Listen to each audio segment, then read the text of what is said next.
त्यांचं कीर्तन सुरू होतं. कीर्तनामध्ये त्या बिना हात पायाच्या ध्यान ऐकलं. ज्याला हात नाही, ज्याला पाय नाही, त्याने एकदा पंढरपूरला गेलं पाहिजे. कीर्तन संपल्यानंतर भानुदास महाराजांच्या जवळ तो देह आला. त्या देहाने विचारलं, बाबा खरंच पंढरपूरला गेल्यानंतर मला हात पाय भेटतील का हो?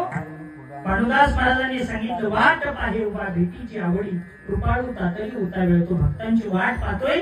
काही नाही बाबा, तू जा, तुला पाहिजे ते भेटल. भानुदास महाराजांच्या सांगण्यावरून तो देह पंढरपूरच्या दिशेने निघाला. आता तुम्ही म्हणाल, महाराज हात नाही, पाय नाही, पण निघाला कसा? ऐका, लोळत लोळत फरफडत फरफडत पंढरपूरच्या दिशेने प्रवास सुरू झाला. प्रवास करत करत करत करत 5वा दिवस उजाडला. आता फुटभर सुद्धा जाता येईना. अंगामध्ये फक्त प्राण शिल्लक होता. संपूर्ण शरीर रक्ताने लालबुंद झालं होतं आणि लोळत असताना तो देह एका गटरामध्ये पडतो. 2 वारकरी पाहतात, कोण पडलंय बरं म्हणून पळत पळत येऊन त्या गटरामध्ये पडलेल्या देहाला रस्त्यावर उचलून ठेवतात. अंगामध्ये त्याच्या फक्त प्राण शिल्लक होता.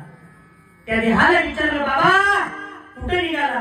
त्यावेळेस त्या देहानं सांगितलं, पाहे रात्रंदिवस वाट तुझी, भेटी लागे जीवा लागली सिया, भेटी लागे जीवा लागली सिया. कोण्या गावी आहे सांगा विठ्ठल,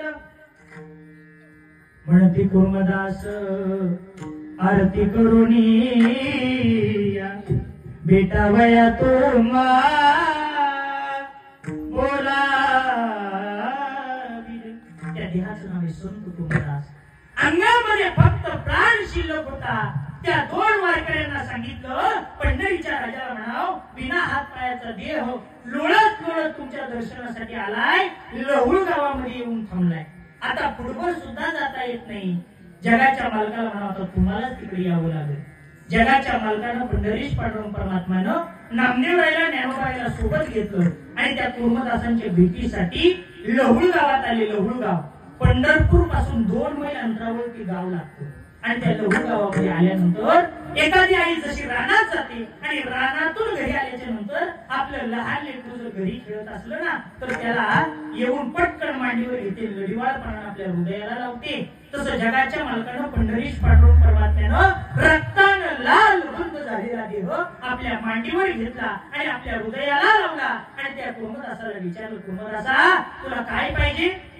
कुर्मदास म्हटले नाही, देवा मला हात पाहिजे, पाय पाहिजे. कुर्मदासाच्या मुखातून गेलं, तुका म्हणे जन्मा आल्याची सार्थक, विठ्ठलची एक देखलिया. अरे देवा तुला पाहिलं, भाग गेला, सीन गेला, अवघा झाला आनंद. आता काही नको देवा, तुला द्यायचं असेल ना, आता एक काम कर, आता मला फक्त तुझ्या मांडीवर मरण दे. याला म्हणतात संत विठ्ठल.